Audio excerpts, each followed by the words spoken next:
Hi friends, welcome back to my channel. तो आज से हम लोग एक और नई सीरीज़ शुरू कर रहे हैं, वोकैबुलरी सीरीज़। देखिए, आप लोग को पता ही होगा कि वोकैबुलरी कितनी इंपॉर्टेंट होती है किसी भी एग्ज़ाम के लिए। आप एसएससी दे रहे हैं, बैंक दे रहे हैं, गवर्नमेंट एग्ज़ाम कोई सा भी आप दे रहे हैं, तो उसमें वोकैबुलरी अपना एक बहुत इंपॉर्टेंट रोल निभाती है। अगर आपकी पकड़ अच्छी है वर्ड्स पे, तो आप ऑब्वियसली बहुत अच्छे से इंग्लिश का पेपर सॉल्व कर सकते हैं।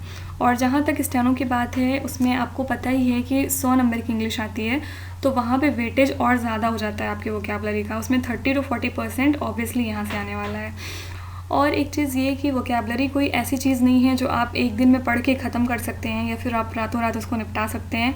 इसकी कोई शॉर्ट ट्रिक नहीं है। और ये तो बहुत ही गंदा तरीका होता है कि एक दिन में पढ़ लिया, 2 दिन में, एग्ज़ाम के एक हफ़्ते पढ़ लिया। इस तरह नहीं पढ़ी जाती है वोकैबुलरी। आप अगर याद कर रहे हैं तो आप अच्छे से करिए ताकि आपको लॉन्ग टर्म में काम आए, आपके और भी एग्ज़ाम्स में काम आए ताकि। और इसको याद करने का सबसे अच्छा तरीका ये होता है कि आप डेली बेसिस पे इसको पढ़िए। थोड़े से वर्ड याद करिए, 5 वर्ड 10 वर्ड डेली याद करिए लेकिन। और इसका सबसे ज़्यादा इंपॉर्टेंट काम ये है कि आप इसको रिवाइज़ भी करिए। अगर आपके पास टाइम नहीं है तो कम से कम वीकली या फिर 15 दिन में आप इसको रिवाइज़ करिए ही करिए, क्योंकि नहीं तो आप सब भूल जाएंगे। आपने क्या पढ़ा था पहले, क्या चीज़ याद की थी, सब भूल जाएंगे, फिर उसका कोई मतलब नहीं रह जाएगा याद करने का। सो इसी पर्पज़ से मैंने वोकैबुलरी शुरू की है ये सीरीज़, और आज है इसका डे 1। देखिए, बेसिकली इसमें हम लोग 3 चीज़ कवर करने वाले हैं। फर्स्ट हो गया वर्ड मीनिंग, जो हम देखेंगे। सेकंड हो गया idiom phrase, idiom and phrases, इसको भी हम लोग इसमें देखेंगे। और लास्ट हो जाएगा वन वर्ड सब्स्टिट्यूशन। और देखिए, वन वर्ड सब्स्टिट्यूशन और इडियम एंड फ्रेज़ तो आपके एसएससी स्टेनो एग्ज़ाम में डायरेक्टली आते हैं। 5-5 क्वेश्चन या फिर कभी कभी 10-10 भी आ जाते हैं, तो वहाँ पे ये बहुत फिर इंपॉर्टेंट हो जाता है। और रही बात एंटोनिम और सिनोनिम की, क्योंकि 5-5 नंबर के वो दोनों भी आते हैं, तो देखिए उसको याद करने का तो कोई तरीका नहीं है। उसके लिए सबसे बेटर यही है कि आप वर्ड मीनिंग अगर याद कर रहे हैं तो आप वर्ड मीनिंग अच्छे से याद करिए। उसके बाद आप सोचने की कोशिश करिए कि आप इससे रिलेटेड और कितने वर्ड जानते हैं, या फिर इसका एंटोनिम, इसका ऑपोजिट वर्ड कितना आप जानते हैं। और अगर आपको किसी भी वर्ड की मीनिंग पता है तो ऑब्वियसली आप उसका एंटोनिम या सिनोनिम फाइंड आउट कर ही लेंगे। तो इसी पर्पज़ से फिर ये शुरू करते हैं। आज है फिर डे 1, तो without any further delay let's get started. Okay, तो सबसे पहले हम लोग शुरू कर रहे हैं वन वर्ड सब्स्टिट्यूशन से। अब देखें, यहाँ पे कोई बहुत ज़्यादा नहीं है, 5 हम लोग देखेंगे इस one word substitution, 5 idiom phrase and 5 word meaning.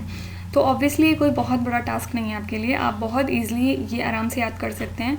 आप इसको पॉज करके याद करिए, आप इसके नोट्स बनाइए या फिर आप इसका स्क्रीनशॉट लीजिए, ये मेरा बिल्कुल भी प्रॉब्लम नहीं है। आपको बस ये याद करना है, क्योंकि कल जब मैं डे 2 लेकर आऊँगी तो ऑब्वियसली मैं इस क्वेश्चंस पे एक क्विज़ लूँगी। सबसे पहले आपको वो क्विज़ देना होगा। अगर आप वो क्विज़ सही से कर पा रहे हैं, इसका मतलब है कि आप याद करके आए हैं, अदरवाइज़ कोई ज़रूरत नहीं है डे 2 में आने की। आप वही याद करिए और उसके बाद ही डे 2 में आइएगा, दैट्स इट।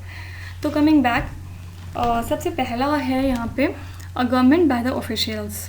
अगर एक सरकार है जो ऑफिशियल्स चला रहे हैं तो उसको क्या बोलते हैं? उसको बोलते हैं ब्यूरोक्रेसी। ये ऑब्वियसली बहुत इजी है। देन सेकंड है which spreads by physical touch और कॉन्टैक्ट। जो भी चीज़ें या जो भी बीमारियाँ फिजिकल टच या कॉन्टैक्ट्स के थ्रू फैलती हैं उनको क्या बोलते हैं? कंटैगियस बोलते हैं। Then science of universe with sun, moon, stars and planets, इसको क्या बोलते हैं? एस्ट्रोनॉमी। लैकिंग प्रोफेशनल स्किल्स और एक्सपर्टीज़, मतलब जिन लोग के अंदर बिल्कुल भी एक्सपीरियंस नहीं होता है, वो थोड़ा सा लैक करते हैं अपनी स्किल में, उनको बोलते हैं अमेच्योर। और ये बहुत इंपॉर्टेंट है, 4th वाला, ये कई बार पूछा गया एसएससी में। Place where animals are killed for food, उसको बोलते हैं एबैटर। और इसका हिंदी मीनिंग एक्चुअली होता है कसाई खाना, आप ऐसे भी याद रख सकते हैं। तो ये हो गया आपके 5 वर्ड वन वर्ड सब्स्टिट्यूशन से। Now idioms and phrases. First है यहाँ पे एंड इन स्मोक। देखिए, इसको याद करने का एक बहुत इजी तरीका ये होता है कि जो भी फ्रेज़ या इडियम दिया हुआ है आप उसका मतलब समझिए, फिर उससे रिलेट करके उसकी मीनिंग याद करिए, तो आपको काफ़ी ज़्यादा इजी हो जाएगा याद करने में। यहाँ पे मैं आपको थोड़ा सा एग्जांपल दूँगी अभी। जैसे फर्स्ट है यहाँ पे एंड इन स्मोक। अब जैसे कोई भी चीज़ धुआं हो गई, मतलब क्या हुआ? इसका धुआं हो गया, मतलब कुछ हासिल नहीं हुआ, कुछ भी उसका मतलब कुछ यूज़फुल नहीं हुआ। तो इसका आंसर क्या हो जाएगा? कम टू नथिंग इसकी मीनिंग होती है। मतलब कोई चीज़ आपने की और वो एंड इन स्मोक हो गई, मतलब उसका कोई भी फ्रूटफुल रिजल्ट नहीं निकला। देन सेकंड है चिकन हार्टेड। अब चिकन को आपने देखा होगा कि वो बहुत डरता है, जैसे हम लोग जाते हैं उसके पास, बहुत डरता है। देखिए, बस ये याद करने की एक ट्रिक है, आप इसको बिल्कुल भी सीरियसली मत लीजिएगा। तो इस तरह आप याद कर सकते हैं। चिकन हार्टेड का मतलब होता है लैकिंग करेज या कवर्डली। जो लोग डरपोक होते हैं उनको बोलते हैं चिकन हार्टेड हैं आप। देन थर्ड है बॉसम फ्रेंड। इसका मतलब होता है फास्ट फ्रेंड, यानी कि जिगरी दोस्त। Then baker's dozen.